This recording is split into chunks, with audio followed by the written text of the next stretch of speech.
Welcome to the Bible Feed podcast, a place for conversations about the Bible and faith in the modern world, where ordinary people come together to help each other understand the Bible better. Let's get started.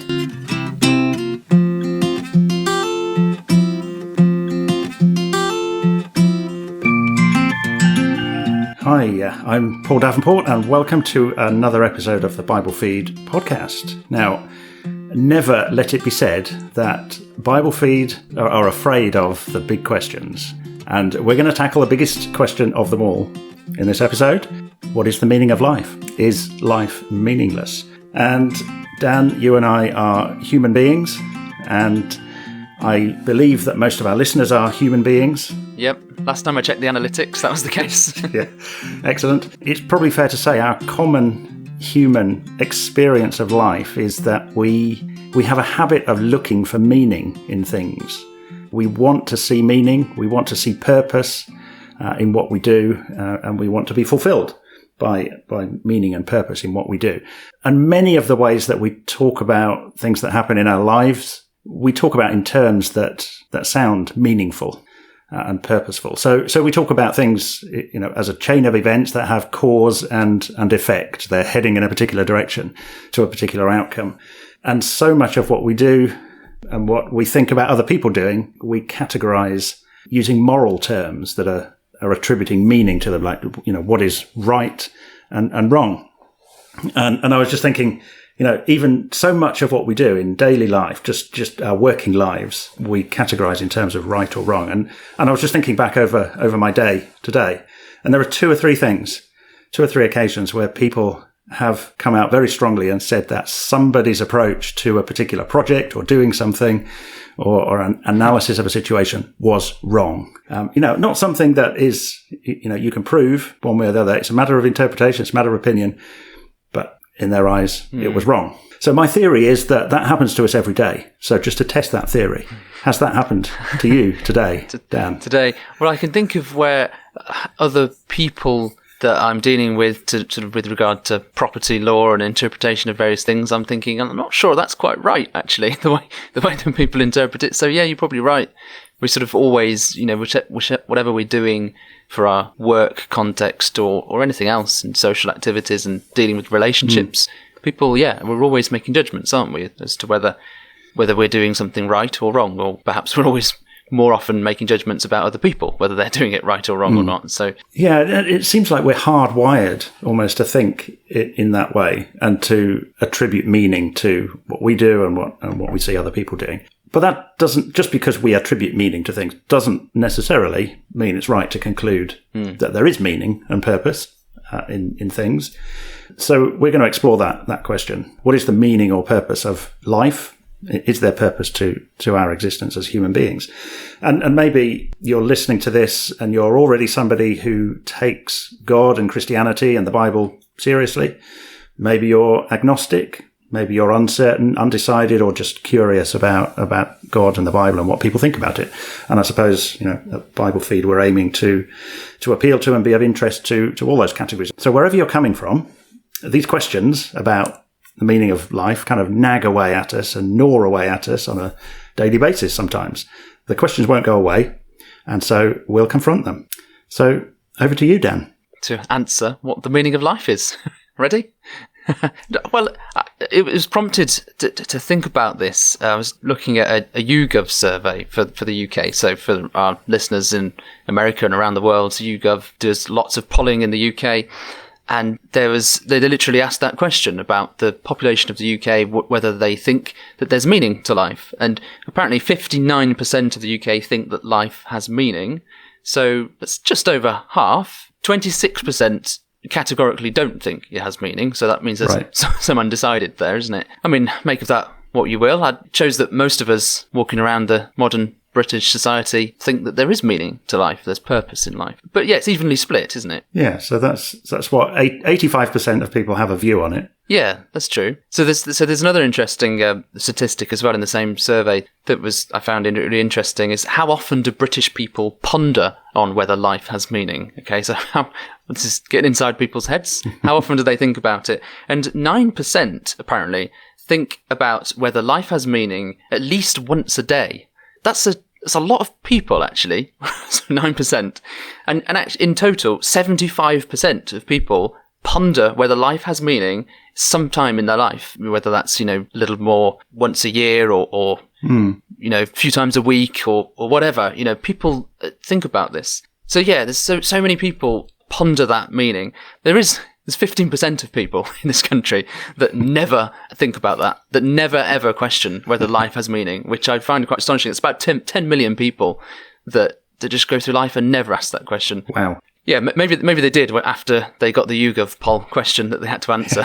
So that might prompt one or two questions. But so sometimes at different stages in our life, apart from that 15%, it seems like we question whether or not there is meaning in this life. And it might not be in the thick of every day, like it is with some people. That is only 9%. But perhaps it's, when big changes happen or challenges and things happen in life. I think that's a case, it seems, where people question whether there's meaning in life. When you're sort of in the thick of day-to-day life, there's monotony, isn't there, in chores and living and eating, sleeping and so on. And I'm reminded of, there's a dance tune from Fatboy Slim from a particular generation and genre that basically has eat, sleep, rave, repeat. That's the summation pretty much of the lyrics.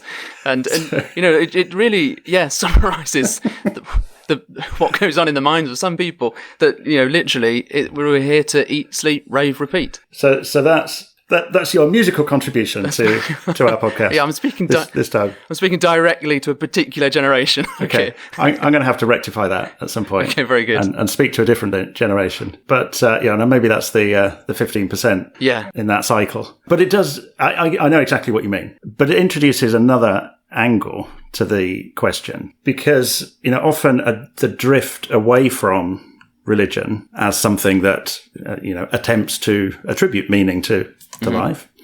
Drifting away from religion is perceived as freeing people from that to pursue happiness and fulfillment. That was the essence, I think, of the Richard Dawkins and the Humanist Society slogan on the side of the bus in the early 2000s. Get out and enjoy yourself because there probably is no God, or something like that. Words to that effect. And while, yes, absolutely, some forms of religion and institutionalized practices are damaging, and it's right that people should be freed from that. But we're talking here just about the significant overall decline in religion in Western society. I suppose it begs the question, if that's freeing them to be happier and seek fulfillment, is that what it's achieved? Are people happier as a result? Yeah, and that's a really hard thing to measure, isn't it? I think, putting that alongside things like Abraham Maslow and his hierarchy of needs, that's the very sort of established way of thinking about whether people are reaching their fulfillment, isn't it? And yet you would think that with the freeing of religion and the affluence of certain parts of this world, and emphasis there on certain parts, certainly isn't evenly spread, is it? But you would think that people will have that potential to sort of reach self-actualization and happiness and fulfillment and so on. But you can't escape the fact that even people who seem to have lived a fulfilling and full life, even they end up suffering, and there's no escape from depression, from all sorts of anxieties and the stresses and strains of life, it seems.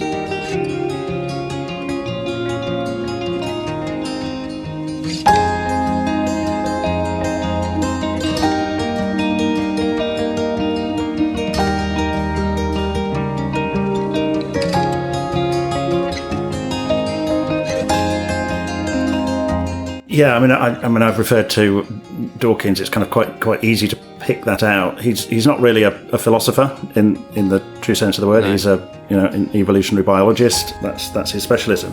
And I guess you can turn to a proper philosopher, like the German philosopher Nietzsche, who said, this move away from religion and meaning and morality.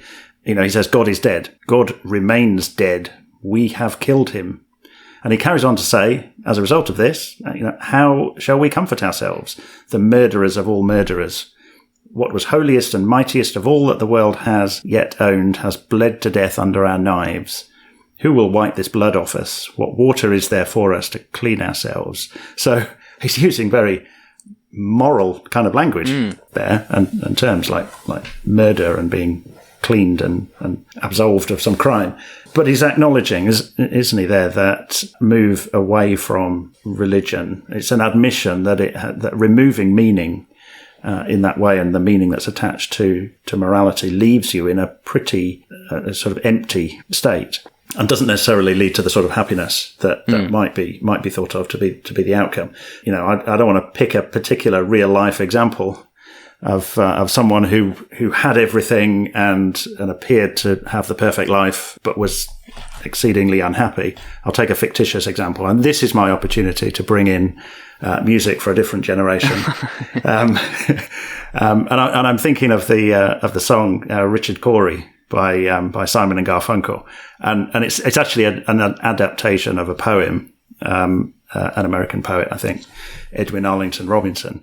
It describes this guy, Richard Cory, who has everything a man could want: power, grace, and style. And the chorus is, somebody looking at this guy saying, I wish that I could be Richard Cory. But then the last verse finishes with, so my mind was filled with wonder when the evening headlines read, Richard Cory went home last night and put a bullet through his head. So he appeared to have everything, but he was desperately unhappy, lonely, whatever, and ended his life. So it's just an example of that sort of nihilistic outcome of that statement by Nietzsche. So okay, we've let's move on from the wisdom of song lyrics and move to something more authoritative. So the meaning of life, is it meaningful? Is it meaningless? Where in the Bible are these sorts of issues addressed? Well, the big thing that I keep coming back to when thinking about this topic in the Bible is a little book in the Old Testament, the book of Ecclesiastes.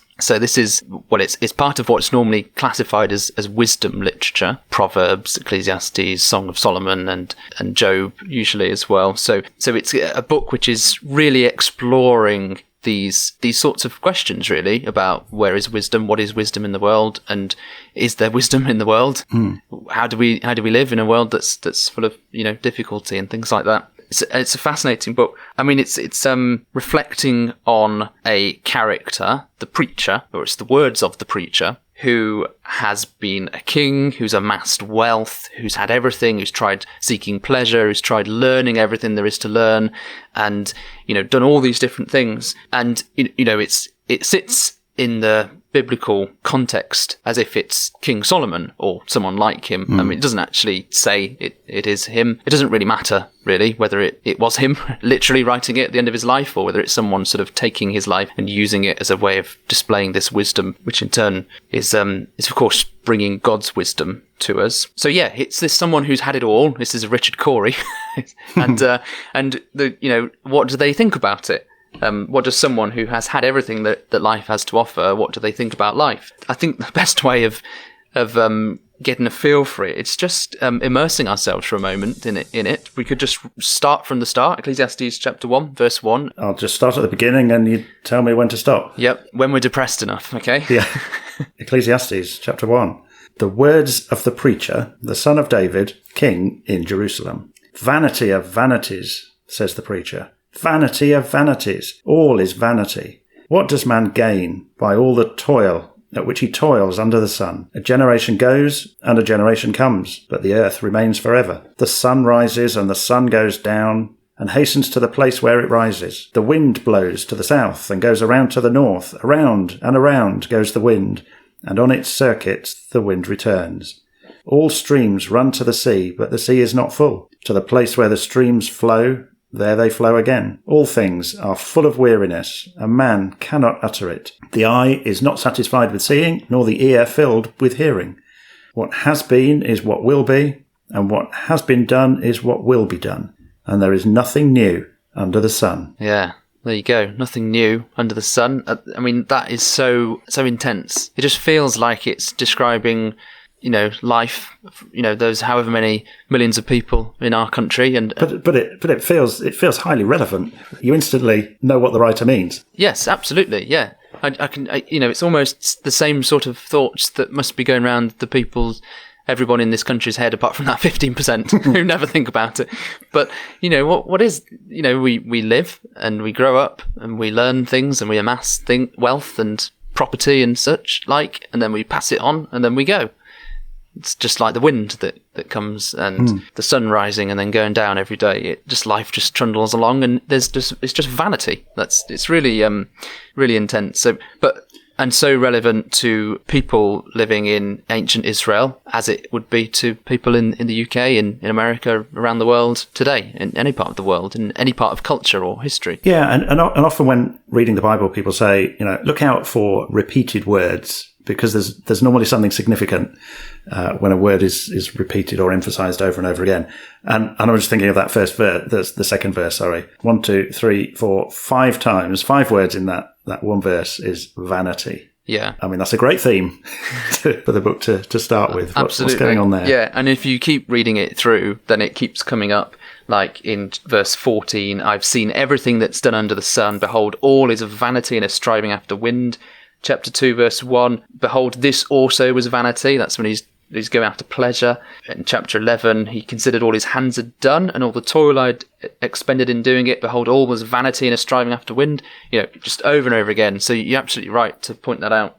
It's a really interesting word, actually. So obviously that's the English word that we've got, and we're using the English Standard Version there. Yeah.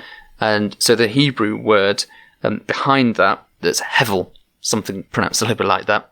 And it literally means this breath or a vapor. It's that kind of idea. And it's really interesting to compare different translations as to what they use what English word they use to translate this. So, for example, the Net Bible, the New English Translation, translates that second verse, futile, laments the teacher. Absolutely futile. Everything is futile. The NIV and the NLT translate it as meaningless. Okay. So there we go. Is life meaningless? Well, here we go.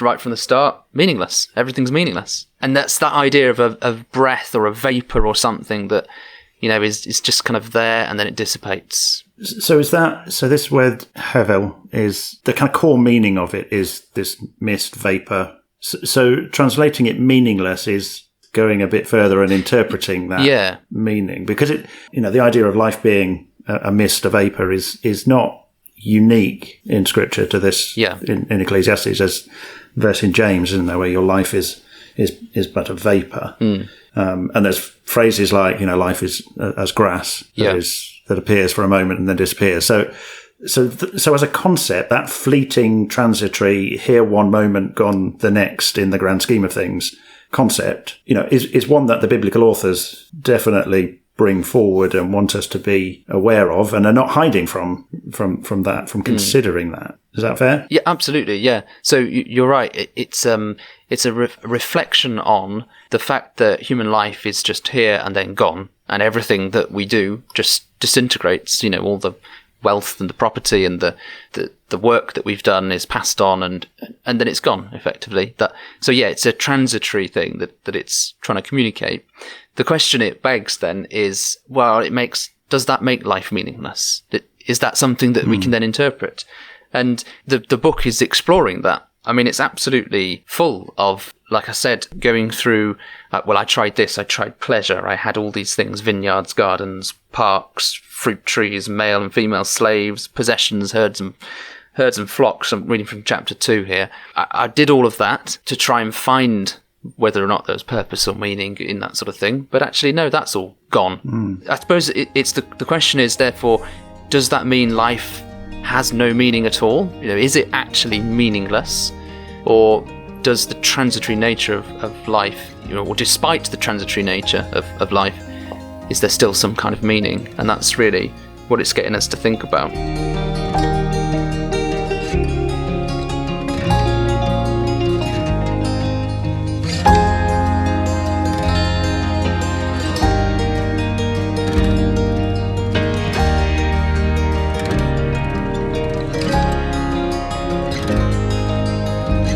There's lots of ways in which the preacher is trying to get us to think about what is vanity or meaningless or however we want to translate that. But there's one thing that really starts to come out, I think probably quite subtly at first, but if we just try and pick out a few verses from chapter 2 first of all, and verse 13, where he says, "Then I saw that there is more gain in wisdom than in folly, as there is more gain in light than in darkness. The wise person has his eyes in his head, but the fool walks in darkness." So there you can see, he is attributing meaning and purpose now, isn't he? And value to wisdom over foolishness. Yeah, that's right. As valuable as a light is when it's dark, then it's worth being wise. But then the verse goes on, "And yet I perceived that the same event happens to all of them." And he's basically saying we all die. That's later on in verse 16. How the wise dies, just like the fool. So you're starting to think, there's something wrong here. He's exploring the fact now that the wise person who might have lived their life wisely, they're going to end up in the same place. They're going to die just like the fool. So you're starting to think, well, is that right? Is that just that sort of thing should happen? And then a little bit later on, chapter 4, "Again I saw all the oppressions that are done under the sun, and behold the tears of the oppressed, and they had no one to comfort them. On the side of their oppressors there was power, and there was no one to comfort them." That's really interesting there. So now he's reflecting on what happens in the world, and how that it's not just wise and foolish people, but actually it's often people who are wicked, evil, or however you want to categorize them, that they're the sort of people, or can be people, who oppress. So there are oppressors now. So he's really tapping into this sense of injustice in the world. It's actually expressed there in terms that we'd recognise today as those that are in power, those that have power in a situation or in a relationship, abusing that and using it for oppressive ends. Yeah, there's no new thing under the sun, is what he said. And, it was there, and he reflected on it and thought about it, and it's in our world now, and we're outraged by it, aren't we? Even though it's meaningless. Yeah, well, that's the thing. That's the question is, if the world is like this, there's, is it that there's no meaning to this world? Is it, just that there's nothing we can do about it? There's no meaning to life. There's just all this injustice, terrible things happening. It's really starting to get you to think about those things. Not so much, a lot of the book is about, I've got rich, I've got lots of property, I've got all these things, and yet that's going to go away to someone else. That's the kind of, that's a shame. What was the point of all that? Maybe I should have just enjoyed myself. But then again, he says, what's the point of that? But when you start to get into the point of actually there's people oppressing other people, abusing their positions of power, it's really, that's something you can perhaps, or you can't ignore as much. It comes up again in chapter 7, in verse 15. "In my vain life," there's that word again, "in my vain life I have seen everything. There is a righteous man who perishes in his righteousness, and there is a wicked man who prolongs his life in his evil doing." So that's not so much about oppressors and those oppressed, but the fact that, you could be living righteously. So this is a moral term, isn't it? And yet you die and get cut off young. And a wicked person, again a moral term, could be prolonging their days in all their evil doing all the time. So we look around the world, and that is, the world is like that, isn't it? So this vanity isn't just being presented as random chance, just stuff happens. It also includes injustice, oppression, unfairness. It seems to be, in a sense, particularly in that last one, that injustice seems to be what leads the writer here to the conclusion that it's meaningless. That, what's the point in being wise or foolish if the end is the same? Or the end can be anything random that happens. What's the point, what's the benefit in being righteous rather than wicked if the end is the same, as that last one said? And so, it almost sounds like he's agreeing with Nietzsche in that sense, in that those things, wisdom, foolishness, right and wrong, don't have meaning, don't change the outcome. So what's the point? It kind of starts to sound a bit like that, but in the first passage we looked at in chapter 2, he's still attributing value to wisdom rather than folly. He's still using those terms as though they're valuable and attaching value to wisdom and righteousness as though they do mean something. And it's also the case that people still do feel, whether it's in the ancient times of the writing of this or in modern times, do feel a burning sense of injustice about things that they see going on, or things that are done to them. That's still there. And people running your projects or whatever are running them wrong. People. So people do see right and wrong all the time still, don't they? And the terms righteous and wicked are morally charged terms still. So I think that's right. And I think you just, again, have to look around the world that we live in and see how people are outraged at oppression and abuse of power and all these different things that go on in the world. I mean, imagine a world where terrible things happen to people, so atrocities are committed, but no one cares and no one's moved by it. That would be awful. That would be a terrible, scary world to live in, wouldn't it? If we amoral world. Yeah, when people are slaughtered or a genocide happens or anything like that, and yet people don't think that there's anything wrong in it. Most people, it seems, don't think like that. They do have a real sense of morality and therefore perceive injustice in the same way that the writer here is sort of perceiving a seeming injustice. So that it's kind of attributing value and meaning to things and yet not knowing quite what to do with it because life seems to be transitory and meaningless anyway. It's a real dilemma, isn't it? Yeah, it is. And so we haven't really resolved anything very much. No, we haven't. Yet, have we? No. We've established, I think, so far that the writer of this little book in the Old Testament is asking the same questions and pondering and chewing over the same issues and questions that people do today. Yeah.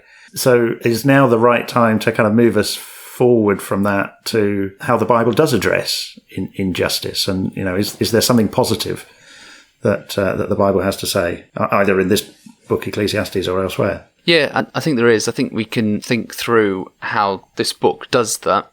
And the way it does it is just thinking again a little bit about that word, the word vanity, or in the NIV, meaningless, this word hevel. It's a really interesting word. It comes up earlier in the Old Testament, in the Hebrew Scriptures. It comes up as a name, actually, so a personal name for a character in the Old Testament.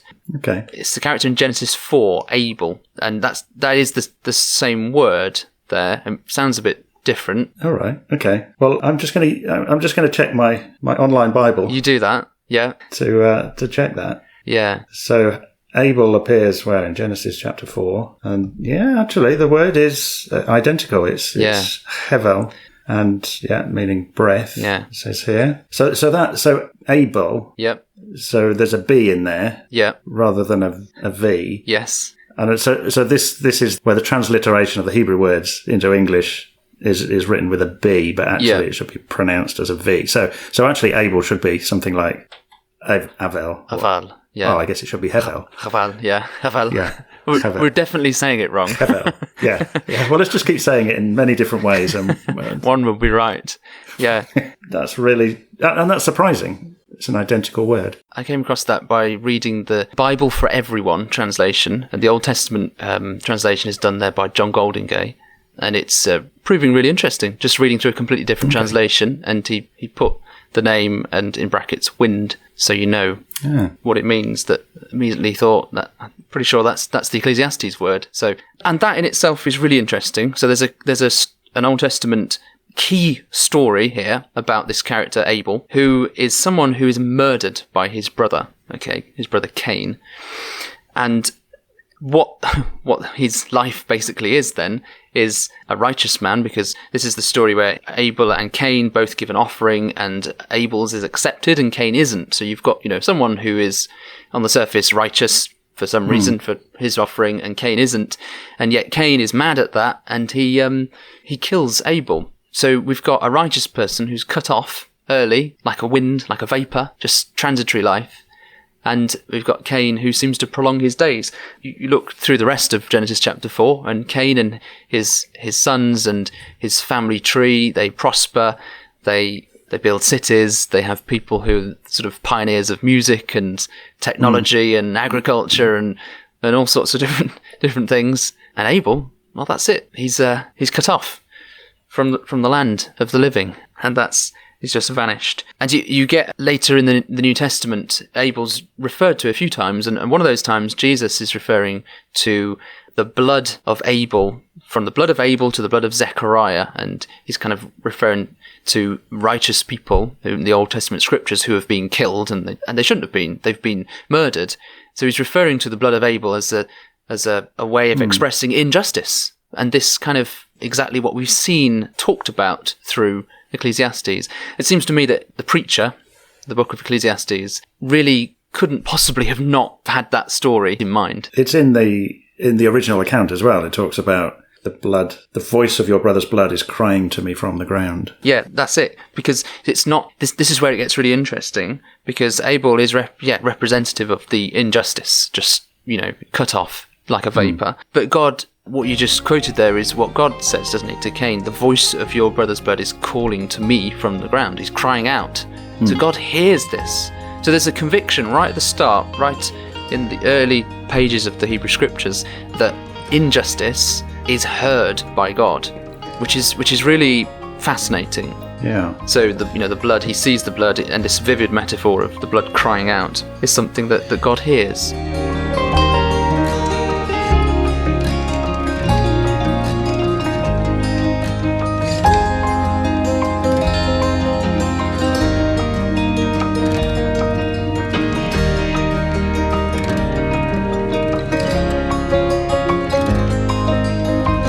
So we've got this right at the beginning of the Bible, and with so many things that happen in those first few chapters, there's sort of archetypes of greater themes that then flow through human history. So there's Hevel, as we'll call him now, who is murdered. He's given that name, meaning breath, vapor, because his life is cruelly cut short, it seems, and rendered meaningless compared with all the other people around him that are pioneers of great things. And it seems as though this little book, Ecclesiastes, is almost picking up that name and using it as a theme and expanding it to show that actually that is an experience that pervades the human experience at a very universal and general level. But back in Genesis, we've got this concept that that's not the end of the matter, that God is in some way hearing the voice of this injustice, the blood that's been shed, and not forgetting that injustice. And I guess let's go back into Ecclesiastes, because it kind of reminds me of the end,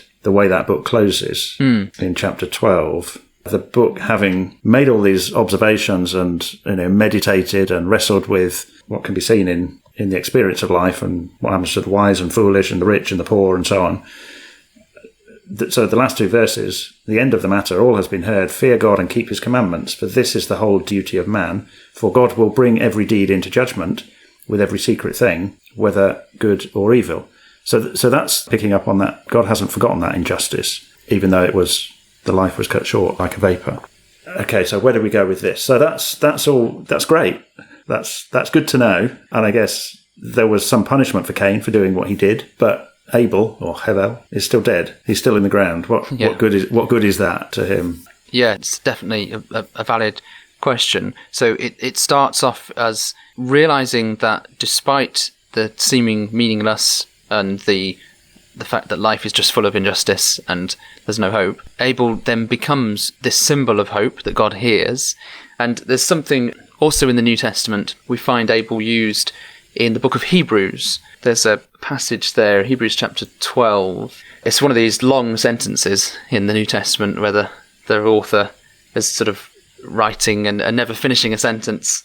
So we're just going to sort of dive in. He's talking about how you believers, people who have sort of followed Jesus, you've come to Mount Zion and the city of the living God. He's using lots of different metaphors and imagery from the Old Testament. And he says, verse 24, you've come to Jesus, the mediator of a new covenant, and to the sprinkled blood that speaks a better word than the blood of Abel. Okay, so this is interesting now. So the blood of Abel spoke a word, not literally, but it was this voice crying out to God, and God heard it. But now we hear that the blood of Jesus is speaking a word, and it's a better word. And of course, Jesus is the epitome. In the scriptures, he's the one who is the innocent one, the one who was righteous, who was cut off. He was completely righteous. That's what he's made out to be, this perfect Son of God, this human being who really shouldn't have been killed and condemned, but humans, they killed and condemned him. So the greatest form of injustice there ever was. And yet his blood is speaking something better, and it's because of the fact that he's been raised from the dead, the resurrection of Jesus. It's sort of reversing that. That's the thing that comes out. For example, Hebrews 5, in the days of his flesh, Jesus offered up prayers and supplications with loud cries and tears to him who was able to save him from death, and he was heard because of his reverence. So there's, again, the voice of Jesus at his time of suffering. That's the idea of him sort of crying out, and he was heard, saved from death through being raised from the dead, which a lot of the New Testament is all about, and making that claim, which, however much you've thought about that or wondered about whether or not there's evidence for that or anything, just think of that as a concept. Yes, if Jesus is raised from the dead, if he has been resurrected, then it's the start of the injustice being reversed, isn't it? It's the start of life out of death, when death was an injustice. So it's God hearing this. There's a conviction right from the start that God is hearing the blood of those innocent blood that's been spilt. And here now in the New Testament, there's something which is concrete, or adds something concrete to that hope in the resurrection of Jesus. Yeah, okay. So that's tying those two ends of the scripture really nicely together, right from Genesis through to the New Testament.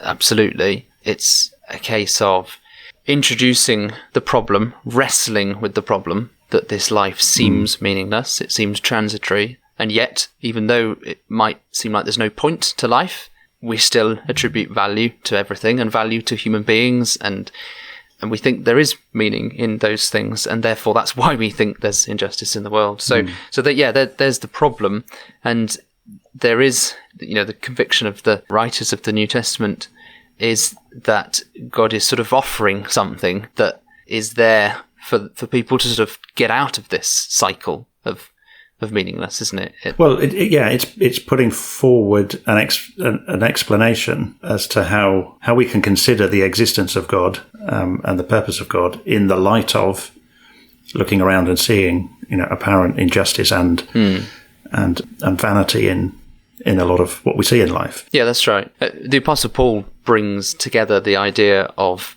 whether life has meaning or not, together with resurrection, when he wrote in 1 Corinthians. So probably another long sentence that we're just going to dive into.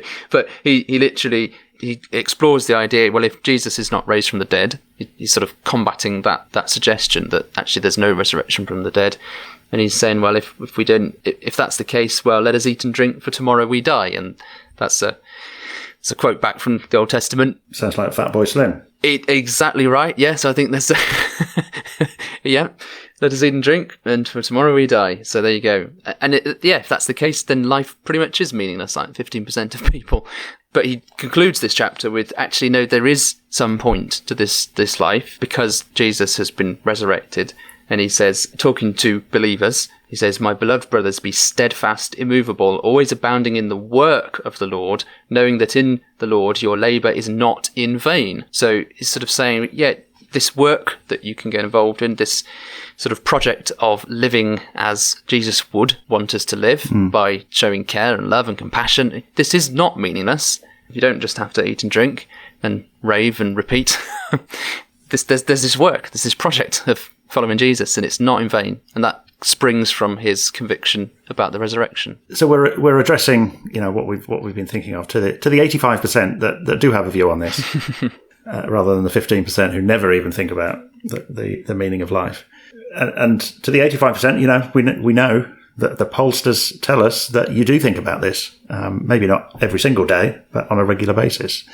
And it's true that Nietzsche might have the headline phrase of God is dead and we have killed him, but the issues that arise around meaning in life and morality and purpose they're much older than him. They're as old as humanity, and it's really good to be able to chew over the words of this ancient wisdom in a book like Ecclesiastes in the Bible, which actually isn't just looking at the human experience and meditating on it and observing it and describing it. It's also wrestling with what it means and what is God's place. If there's a God, what's his place in a world that is like that and a human experience that is like that. So maybe when you've listened to this and you go and have another go at reading Ecclesiastes, when you come across that word vanity, you won't just be reading Hevel. You'll be thinking of Abel. You can think of Abel and how his blood cried from the ground despite his life being cut short, and how that perspective perhaps changes how you read that book when we factor in the reality of the resurrection of Jesus. So thanks a lot, Dan, for taking us through that and bringing that in front of us. And thanks to you all for listening. We've reached the end of another episode, and we'd really love you to give us some feedback, tell us what you think, and ask any questions that you have about Ecclesiastes, and I'm sure Dan will be happy to answer them. You can get in touch on our website, as usual, biblefeed.org, or on Facebook, just search for Bible Feed, and you can find us there. And we'll be back in a couple of weeks with, I believe, an episode looking at an aspect of church history. So until then, goodbye.